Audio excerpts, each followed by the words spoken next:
तो चलिए आज के जो मॉक टेस्ट रहने वाला है वो इंग्लिश का मॉक टेस्ट नंबर 3 रहने वाला है। और अभी आज के बाद इस चैनल पे जितनी भी वीडियोस आएंगी ना वो एक से बढ़कर एक वीडियो रहने वाली है, क्योंकि आपके बैकग्राउंड में ना बहुत अच्छा काम चल रहा है आपके कंटेंट के ऊपर। मैं इतना सा अच्छा कंटेंट तैयार कर रहा हूँ ना, जब तक आपका एग्ज़ाम नहीं आ जाता ना आपको खूब सारी प्रैक्टिस करवा दूंगा, आपने उसकी टेंशन नहीं लेनी है, ठीक है जी। ताकि जब आप एग्ज़ाम देने जाओ आपको भी लगे यार ये सब क्वेश्चन तो हम पढ़ कर आए हैं ऑलरेडी, कुछ नया नहीं है ना। चलिए फिर आज के पहले क्वेश्चन की शुरुआत करते हैं। क्वेश्चन नंबर 1 जो कि क्या है कि आपको इन सभी में से चारों ऑप्शन में से जो गलत ऑप्शन दिया गया है, गलत वर्ड लिखा गया है, वो आपको आइडेंटिफाई करना है। बिल्कुल सिंपल सा क्वेश्चन है और अपना स्कोर कमेंट में ज़रूर बताना कितना बना, है ना भाई, क्योंकि इसमें तो बहुत सारे कम बच्चे होंगे जिनको प्रॉब्लम होगी, मैक्सिमम बच्चे इंग्लिश के तो कर ही लेते हैं, ठीक है। तो बताइए भाई कौन सा ऑप्शन सही है जो कि गलत वर्ड लिखा गया है। आप सभी को पता है ऑप्शन नंबर 4, जो कि आपको पता है फेथफुली का स्पेलिंग में एल जो आता है वो डबल एल आता है। क्लियर, समझ आ चुकी होगी आपको, है ना। तो बड़े भी नेक्स्ट क्वेश्चन की तरफ। नेक्स्ट क्वेश्चन आपके पास ये आ गया, select the correct passive form of the given sentence.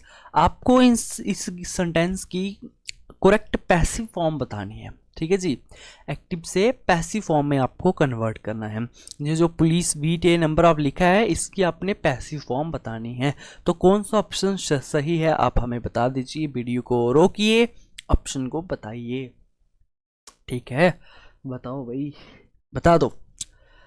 तो इसका जो सही ऑप्शन है वो ऑप्शन नंबर कौन सा है? ऑप्शन नंबर डी है। क्यों डी है? जैसे कि आप सभी को पता है ये जो सेंटेंस है ये क्या है, ये पास्ट इंडेफिनिट है, क्योंकि लास्ट नाइट की बात की गई है, पास्ट इंडेफिनिट टेंस है। और पास्ट इंडेफिनिट टेंस को जब भी आप पैसिव में कन्वर्ट करते हो आप सभी को पता है वाज वर आता है प्लस वर्ब की थर्ड फॉर्म भी आपको देखने को मिलती है, ऐसा लिखना पड़ता है। और वाज वर अगर आप देख रहे हो तो वाज के साथ बीइंग तो आ नहीं सकता ना, ये पहला वाला हो नहीं सकता, यहाँ हैड है, हैज़ है, तो वर आप देख सकते हो, वर यहाँ पे है, वर्ब की थर्ड फॉर्म यहाँ पे है, तो आपका ऑप्शन नंबर डी ही क्या है, सही ऑप्शन है, ठीक है जी। तो नेक्स्ट क्वेश्चन पे आ जाते हैं। सिनोनियम बताना है आपने असर्शन का, काफ़ी रिपीटेड क्वेश्चन है ये, बहुत सारे एग्जाम में ये क्वेश्चन ऑलरेडी पूछा जा चुका है, इसलिए ये रखा है जी। इसका सिनोनियम बताना है आपने। असर्शन का क्या होता है? असर्शन का मतलब होता है दावा, ठीक है। जो आप दावा देते हो कि भाई जो भी है, समझ लो ना। असर्शन का मतलब क्या होता है? दावा होता है। और इसी के जैसा रिजेक्शन तो हो नहीं सकता, कॉन्टिन्यूशन तो हो नहीं सकता, डिस्कशन या डिक्लेरेशन बताइए भाई। तो ऑप्शन नंबर 4 जो है वही सही आंसर है। डिक्लेरेशन भी क्या हो गया, असर्शन का ही सेम मीनिंग होता है, ठीक है जी, समझ आ गया। बड़े नेक्स्ट क्वेश्चन की तरफ। Question number 4, select the appropriate meaning of the given idiom. Idiom phrases भी आपके एग्जाम में आएंगी, तो अप्रोप्रिएट मीनिंग बताना है इसका इडियम का। अप इन आर्म्स का, अप इन आर्म्स का आपको क्या बताना है, मीनिंग बताना है, ठीक है जी। अप इन आर्म्स बताओ इसका क्या मीनिंग होता है। इसका सही ऑप्शन है option number 4, angry about something, मतलब किसी चीज़ को लेकर गुस्सा हो जाना ना, वो उसी को कहते हो आप अप इन आर्म्स, ठीक है जी, समझ आ गया। उम्मीद करता हूँ इसका ऑप्शन भी आपने आंसर सही दे दिया होगा। क्वेश्चन नंबर 5 है जो कि पैराग्राफ से रिलेटेड है। पैराग्राफ से रिलेटेड है तो पैराग्राफ को पढ़िए और इसका आंसर जो सही है वो दीजिए, ठीक है जी। क्वेश्चन नंबर 5 क्या कहा है कि smartphone have become an essential part of our lives and their dash usage is now impacting human behaviour. बहुत अच्छी बात कही है इसने कि स्मार्टफोन क्या करते हैं, स्मार्टफोन आजकल के टाइम का क्या है, इसेंशियल पार्ट बन चुका है ह्यूमन लाइफ्स का, और and their usage is now impacting human behaviour, और इसका यूसेज जो है ह्यूमन को नुकसान पहुंचा रहा है, अब वो इम्पैक्ट दे रहा है ना। तो क्या है इसका ऑप्शन जो है, इस ऑप्शन नंबर 1 में कौन सा सही ऑप्शन बैठेगा अगर आप बताओ तो बताइए भाई। लगा है आगे क्या है, लगा है देखो ऑप्शन के बाद डैश के बाद क्या लगा है, यूसेज लगा है। यूसेज क्या आपके पास एक नाउन है, नाउन को क्वालिफाई करवाने के लिए आप सभी को पता है कि किसकी जरूरत पड़ती है, एडजेक्टिव की जरूरत पड़ती है। इन चारों ऑप्शन में से एडजेक्टिव कौन सा है आपको ये पता होना चाहिए, अगर पता होगा आप डायरेक्ट यहाँ से भी उठा सकते हो। तो इसमें सभी में से आपका एडजेक्टिव जो है वो ऑप्शन नंबर बी है, एक्सेसिव जो है वो आपका एडजेक्टिव है।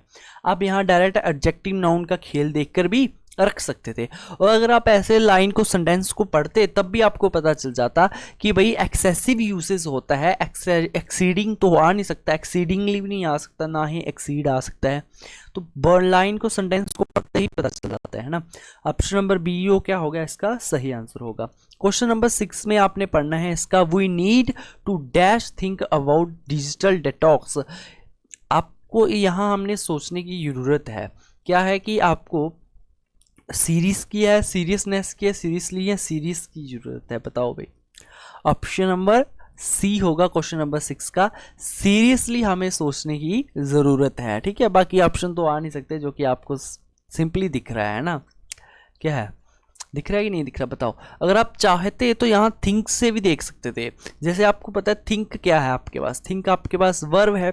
अब वर्ब को क्वालिफाई करवाने के लिए एडवर्ब की जरूरत है। इन सभी ऑप्शन में से एडवर्ब ऑप्शन नंबर आपका सी है, यहाँ से भी आप देख सकते थे। ठीक है, अगर वर्ब एडवर्ब का खेल पता हो तब भी आप बता सकते हो, सिंपल सी बात है। क्वेश्चन नंबर 7 को देखिएगा भाई, सिंपल सी बात है। ब्लैंक नंबर 3 में आपने बनना है, क्या है, yes the concept of disconnecting with dash virtual world is not just a fad. अब आपको बताना है इसका भाई, बता दीजिए कि द वर्चुअल वर्ल्ड आएगा या ए वर्चुअल वर्ल्ड आएगा या एनी वर्चुअल वर्ल्ड आएगा, जब मैनी वर्चुअल वर्ल्ड आएगा, बता दीजिए कौन सा आएगा। तो आपको पढ़ते ही पता चल रहा होगा द वर्चुअल वर्ल्ड आएगा। ऑप्शन नंबर ए जो होगा इसका क्या, वही आपका सही आंसर होगा। ठीक है, क्वेश्चन नंबर 8 की अगर मैं बात करूं, ब्लैक नंबर 4 को आपने पढ़ना है।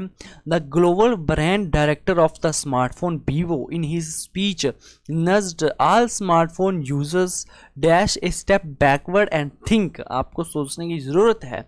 क्या क्वेश्चन ऑप्शन नंबर 4 में, ब्लैंक नंबर 4 में कौन सा ऑप्शन जो है वो आपका सही बैठ रहा है। ठीक है, बताइए। थोड़ा सा वीडियो को रोकिए, आज के दिन हम वीडियो को ज़्यादा लंबा नहीं खींचेंगे, तो बता दीजिए भाई जल्दी से। ब्लैंक नंबर 4 में कौन सा आपका ऑप्शन सही बैठ रहा है। ऑप्शन नंबर ए जो है वही सही बैठेगा, to take a step back. ठीक है जी, स्टेप बैक लेना है तो to take a step back. ठीक है, टू टेकिंग नहीं आ सकता, तो to take a step back and think आपको सोचना पड़ेगा। क्लियर। क्वेश्चन नंबर 9 पैराग्राफ का लास्ट क्वेश्चन, क्या कहा गया, he said let's dash our mobiles and place to be closer and nearer to our loved ones. आपको इसका बताना है, हमें अपने फ़ोन्स को क्या करने की ज़रूरत है, क्या कर देना चाहिए हमें अपने फ़ोन्स को, स्विच ऑफ करना चाहिए, स्विच ओवर करना चाहिए, स्विच इन स्विच ऑफ। आप सभी को पता है, सिंपल सा पढ़कर ही समझ आ रहा है कि स्विच ऑफ करने की ज़रूरत है अभी हमें, हमारे जितने भी मोबाइल फोन्स है उसको। ठीक है जी, पैराग्राफ हो गया आपका। अब बढ़ते हैं क्वेश्चन पे वापस। क्वेश्चन नंबर 10 क्या कहा है, आपको इस सभी में से एक ग्रामेटिकल एरर जो है वो फाइंड करना है, जो कि आप इजीली फाइंड कर सकते हो और आपके एग्जाम में भी देखने को मिलेगा ऐसा क्वेश्चन। तो बताइए, when I met Akbar Padamsee one of a pioneers of Indian art he was 87 but still alert and active. बताइए भाई इसका क्या होगा एरर, इसका एरर बताना है आपको, बताओ। चलिए भाई बताइए, तो इसका एरर जो है वो कहाँ है, ऑप्शन नंबर 4 में है, वन ऑफ ए पाइनर्स। अब पाइनर्स आपके पास प्लूरल है, यहाँ ए नहीं लग सकता, चाहे आप दा लगा लो वो चल पड़ेगा, तो यहाँ ए नहीं आएगा, तो आपका ऑप्शन नंबर जो है वो 4 है, वही आपका सही आंसर है। ठीक है, एंटोनियम बताना है किसका, सर्विलेंस का। बहुत रिपीटेड जो एंटोनियम सिनोनिम है जो आज लेकर आया हूँ मैं आपको, तो इसका आपने एंटोनियम बताना है। सर्विलेंस का क्या मतलब होता है, निगरानी रखना। सर्विलेंस करते हैं ना कि जो आपने सीसीटीवी लगाए होते हैं वो आपके सर्विलेंस करते हैं, निगरानी रखते हैं आप पे, उसका आपने अपोजिट वर्ड बताना है, एंटोनियम बताना है। तो क्या होगा उसका एंटोनियम भाई, ऑप्शन नंबर 1 आपका सही है, निग्लेक्ट कर देना, नज़रअंदाज कर देना, है कि नहीं, बताओ। तो चलिए क्वेश्चन नंबर 2, एंटोनियम बताना है आपने किसका, डिमोलिश का। डिमोलिश का आपको क्या बताना है, एंटोनियम बताना है।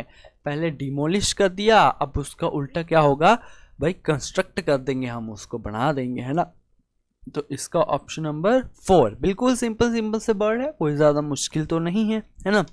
तो क्वेश्चन नंबर 13 क्या कहा है आपको, जो अंडरलाइन जो दिया गया है उसको इम्प्रूवमेंट की ज़रूरत है कि नहीं है वो आपको दिखाना है। अगर इम्प्रूवमेंट की ज़रूरत है तो आप ऑप्शन में से कौन सा ऑप्शन पिक करोगे। ठीक है, Lenovo has launch ThinkPad 11 fold, the world's first foldable laptop which is claimed to be so durable as its other device. ठीक है जी, पढ़ते ही समझ आ गया मेरे को तो। which is claimed to be so durable as its other device। अरे पढ़ते ही समझ आ रहा है, गलत लिखा है थोड़ा सा इन्होंने, है ना। आप सभी को पता है क्या कि जो एज है, एज जहाँ पे आता है वो पॉजिटिव और नेगेटिव स्टेटमेंट दोनों में आ जाता है। वो आता है कंपेयर करने के लिए, किसी चीज़ को कंपेयर करने के लिए एज लगाते हैं हम। और जो सो एज है वो आता है नेगेटिव स्टेटमेंट के लिए। ठीक है, यहाँ तो पॉजिटिव स्टेटमेंट दी गई है और यहाँ पे कंपेयर भी हो रहा है, तो यहाँ सो एज नहीं आएगा, यहाँ एज आएगा। आपका आंसर जो होगा वो होगा to be as durable as its other device. उसके अदर डिवाइस से कंपेयर कर रहा है ना, तो सो एज नहीं आएगा, एज ड्यूरेबल एज आएगा आपके पास। ऑप्शन नंबर 4 आपका सही आंसर होगा। क्लियर। अब आपको इडियम का बताना है, appropriate meaning of the given idiom का आपको बताना है क्या कि स्टीर अप ए ऑर्नेट्स नेस्ट। इसका आपने जो है वो बताना है सही ऑप्शन। पंक्षी के नेस्ट को हिला दिया ऐसा समझ लो, स्टीर कर दिया ऐसा समझ लो भाई। तो क्या होगा, जब आप पंक्षी के नेस्ट को हिला दोगे तो पंक्षी आके मारेगा आपको, पीछे उसकी माँ जो है जिसने बनाया होगा, है ना, आएगी मारेगी आपको, तो आप ट्रबल में पहुंच जाओगे। प्रोवोक ट्रबल आप क्या कहोगे, इसका सही ऑप्शन जो है वो यही है। Clear, option number 3। फिर इसका क्या है, select the correct indirect form of the given sentence. Sorry, indirect form बतानी है आपने इस सेंटेंस की। बताइए, do you attend the film festival at Goa every year, he asked. ठीक है, do you attend the film festival at Goa every year, he asked. आपको बतानी है इसकी क्या इनडायरेक्ट फॉर्म, बता दीजिए। अब आपको पता है डू यू लगा है, आप कीजिए प्रेजेंट इंडेफिनिट टेंस है आपका। प्रेजेंट इंडेफिनिट को जब भी इनडायरेक्ट फॉर्म में बुलाना है तो आपका ये बनेगा पास्ट इंडेफिनिट। समझ आ गई कि नहीं आई बताओ। प्रेजेंट इंडेफिनिट है, कन्वर्ट होगा किसमें, पास्ट इंडेफिनिट में। जब पास्ट इंडेफिनिट में कन्वर्ट होता है, आप सभी को होता है सब्जेक्ट प्लस वर्ब की क्या आती है, सेकंड फॉर्म आती है। तो ऑप्शन देख लीजिए, he asked me if I attended the film festival at Goa every year. बिल्कुल जी, यही तो बात है। ठीक है जी, सब्जेक्ट प्लस वर्ब की सेकंड फॉर्म आ गई अटेंडेड। आपका ऑप्शन नंबर यही तो सही है, क्या गलत है इसमें, सही तो है, बिल्कुल सही है कि नहीं। तो आपको ऑप्शन नंबर 15 ही क्या है, 15 का ऑप्शन नंबर ए यही इसका सही आंसर है। क्वेश्चन नंबर 16 जंबल वर्ड्स आ गया आपका, PQRS से आ गया, तो बता दीजिए कौन सा सही आंसर है इसका, बताओ। अब ऑप्शन से ही आप एलिमिनेट कर सकते हो, क्या कर सकते हो कि आपको पता है ए से तो स्टार्ट होगा नहीं, तो ए से चेक करने की जरूरत भी नहीं है।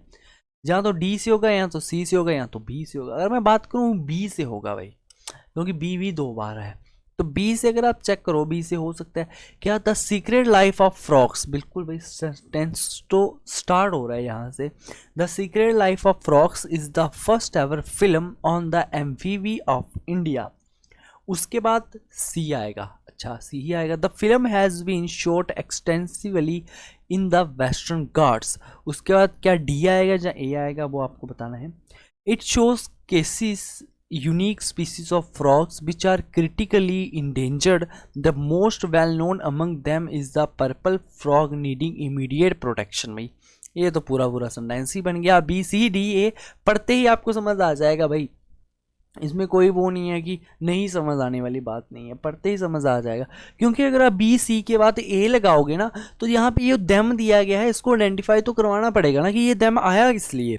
जी आया आपके पीछे यूनिक स्पीसीज ऑफ फ्रॉक्स के लिए, तो इसके पहले डी भी चाहिए। तो BCDA आप ऐसे भी बता सकते हो कि पढ़ते भी समझ आ जाता है ना। क्वेश्चन नंबर 17 आपका, select the word which meaning same as the group of words that which is no longer useful. बताइए भाई, जो ज़्यादा समय के लिए यूज ना किया जा सके, क्या कहेंगे हम उसको, रेडुएंट कहेंगे हम उसको, है ना। काम की जो नहीं होती है चीज़ हमें, उसे हम क्या कहते हैं, रेडवेंट कहते हैं। क्वेश्चन नंबर 18 आपका फिलिंग द ब्लैंक्स में बताना है। Padamsee work like a mathematician and was a true dash who experimented and numerous mediums. आपको बताना है इसका सही ऑप्शन क्या होगा। क्या एडवर्सरी होगा, लिटरेरी होगा, वॉलंटरी होगा, विजनरी होगा, क्या होगा? तो इसका ऑप्शन जो है वो सही क्या है, ऑप्शन नंबर 4 विजनरी इसका क्या है, सही ऑप्शन है। Question number 19 select a wrongly spelled word. इसमें से गलत वर्ड को आपने फाइंड करना है, जो कि आप इजीली फाइंड कर सकते हो और डेली यूज होने वाला आपका वर्ड है। बताइए इसका सही option, option number 4 is your sincerely, आप कहोगे इसको। Clear. Question number 20 something that is genuine. आपको इसका मीनिंग बताना है। जो चीज़ जेन्युइन हो उसे आप क्या कहते हो? मैजेस्टिक कहते हो, अनरियल कहते हो, या ऑथेंटिक कहते हो, या अकेडमिक कहते हो? क्या कहते हो आप इसे? ऑथेंटिक होती है जो चीज़ आपकी जेन्युइन चीज़ होती है, उसे आप क्या कहते हो कि वो भाई साहब ऑथेंटिक चीज़ है ये हमारे पास, है ना। आज के आपके पास 20 क्वेश्चन की जो पीपीटी थी वो ख़त्म हो चुकी है। उम्मीद करता हूँ सारे आपने आंसर भी सही दिए होंगे। अगर कुछ गलत हो भी होंगे तो हो जाता है यार, कोई बात नहीं है, ऐसी बड़ी बात नहीं है, है ना। तो चलिए फिर मिलेंगे किसी नए वीडियो के साथ, तब तक के लिए बाय बाय।